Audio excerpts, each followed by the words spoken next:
اہل زاویہ کی طرف سے آپ سب کی خدمت میں سلام پہنچے۔ واشنگٹن سے شکوے امریکیوں کے نام۔ اشفاق احمد صاحب کہتے ہیں کہ عمر کے خاص حصے میں آدمی شام کے وقت کسی خاص کونے میں بیٹھ کر عجیب و غریب قسم کی باتیں سوچنے لگتا ہے اور اپنے آپ حساب کو چکانے کے لیے ہر اس چیز کو جانچتا ہے جو ماضی میں اس کے ساتھ گزر چکی ہیں یا جن کے ساتھ ماضی میں اس نے اپنا تعلق اور رابطہ کر کے وقت طے کیا تھا۔ اشفاق احمد صاحب کہتے ہیں کہ میں عمر کے اس حصے میں نوسٹیلجیا کا مریض ہو گیا ہوں۔ اس کیفیت سے دو چار ہونے کے بعد میں نے اپنے ساتھی ہم عمر دوستوں سے یہ پوچھا کہ یہ کیا کیفیت ان پر بھی طاری ہوتی ہے، تو سب نے اس بات کا اعتراف کیا کہ انہیں بھی دور کی باتیں زیادہ یاد آتی ہیں اور حال کی باتیں اتنی شدت سے یاد نہیں رہتی۔ انہیں یہ یاد نہیں رہتا کہ کل اٹھا کر خط کہاں رکھا تھا۔ میں نے کہا اس کی کچھ تحقیق کرنی چاہیے، ہم تو اس علم سے ناشنا ہے، ہمیں تو علم ہی نہیں کہ یہ کیا ماجرا ہے، ایسا کیوں ہوتا ہے۔ ہم نے کئی ڈاکٹروں سے اس بابت پوچھا تو انہوں نے کہا کہ نہیں، یہ ہمارے دائرہ کار میں نہیں ہے۔ میں نے اپنے بابوں سے پوچھا تو انہوں نے کہا ہاں بس ہوتا ہے ایسے، اس کا ہماری سوچ کی لہروں سے تعلق ہوتا ہے۔ پھر میں نے ماہر نفسیات سے رجوع کیا کیونکہ ان کے سوچنے کی چیز ہے۔ کئی سائیکالوجسٹوں نے میرے اس معاملے کو حل کرنے کی کوشش کی۔ اشفاق صاحب کہتے ہیں کہ فائنلی مجھے ایک سائیکالوجسٹ عورت نے بتایا کہ صاحب دیکھیں، انسانی زندگی میں انسان جو ہے یہ چونکہ کمپلیٹ پیدا نہیں ہوتا، ایک پھولوں کی جھاڑی جو ہے وہ جب بھی بیج پیدا کرے گی اپنے جیسے ہی کرے گی، اس کے جب بھی پھول نکلیں گے پہلے جیسے ہی نکلیں گے۔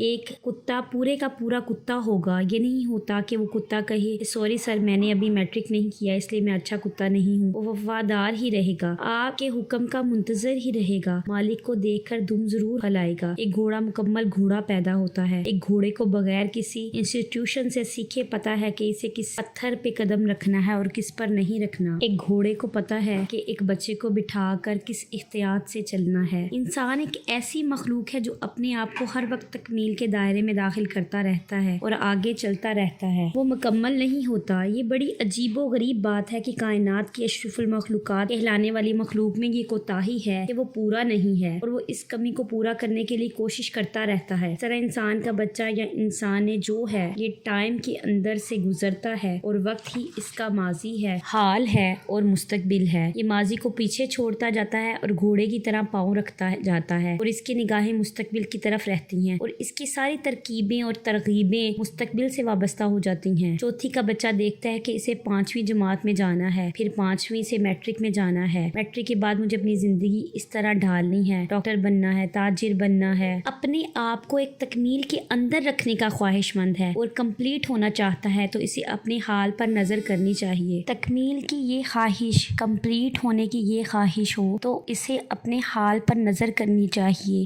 کہ آج اس وقت جو میرے ساتھ کیفیت ہے یہ کس وجہ سے ہے، کیسے ہے۔ اگر موجودہ صورتحال پر گہری نظر نہ رکھی جائے تو انسان ماضی کی یاد میں مبتلا ہو جاتا ہے اور مستقبل سے خوف زدہ ہو جاتا ہے اور پھر وہ کسی گھمن گھیری اور مشقت میں اپنی ساری زندگی گزار دیتا ہے۔ میں نے ان سے کہا یہ باتیں تو ہمارے بابے بھی کہتے ہیں۔ وہ کہنے لگیں اشفاق صاحب آپ عمر کے اس حصے میں ہیں جب آپ اپنی پرانی تربیت کے زور پر مستقبل میں دیکھتے ہیں تو وہاں سوائے موت کے آپ کو کچھ نظر نہیں آتا اور ہر پلان اور منصوبے کو بناتے وقت ایک بوڑھا آدمی ایمانداری کے ساتھ سوچ رہا ہوتا ہے کہ آگے موت کے انتظار کرتی ہوئی کھائی ہے۔ آپ چونکہ ذہین آدمی ہیں اس لیے خوفزدہ اور ڈری ہوئی شخصیت بھی ہیں اور جب کوئی کواڑ کھولتے ہیں بات موت کی فکر کے ساتھ ہی منتج ہو جاتی ہے اور انسان اس سے خوفزدہ ہو کر منہ پیچھے پھیر لیتا ہے اور مستقبل کا ڈراؤنا کواڑ کھولنے کی بجائے وہ ماضی کی طرف چلا جاتا ہے اور اس ڈر اور خوف والے دروازے کو مکمل طور پر بند کر لیتا ہے اور رائٹ اباؤٹ ٹرن منہ پیچھے کی طرف کر لیتا ہے اور ماضی سے ہی امید کی کرنیں ٹٹولنے لگتا ہے۔ ان کی یہ بات مجھے بالکل ٹھیک اور خوبصورت تھی۔ وہ کہنے لگی کچھ لوگ ایسے ہوتے ہیں کہ وہ اپنے ماضی کی یادوں سے فائدہ بھی اٹھا سکتے ہیں اگر وہ ان یادوں کو اپنی موجودہ زندگی کا ایک حصہ بنا لیں اور ان کے اوپر تفاخر کرنے لگیں تو اس کے لیے یہ وقت گزارنا بڑا آسان ہو جائے گا، کیونکہ اپنے ماضی کی طرف دیکھتے ہیں تو محسوس کرتے ہیں کہ ہمارا ماضی کچھ اتنا ناقص بھی نہیں تھا جتنا ہمیں بتایا جا رہا ہے۔ اسے ساتھ ہی اشفاق صاحب کو اپنے بچپن کے واقعات یاد آنے لگے، ان کے بہن بھائی، ان کے ماں باپ کا برتاؤ۔ اشفاق صاحب کہتے ہیں کہ میری ماں کی یہ عادت تھی کہ وہ لقمہ زمین پر گر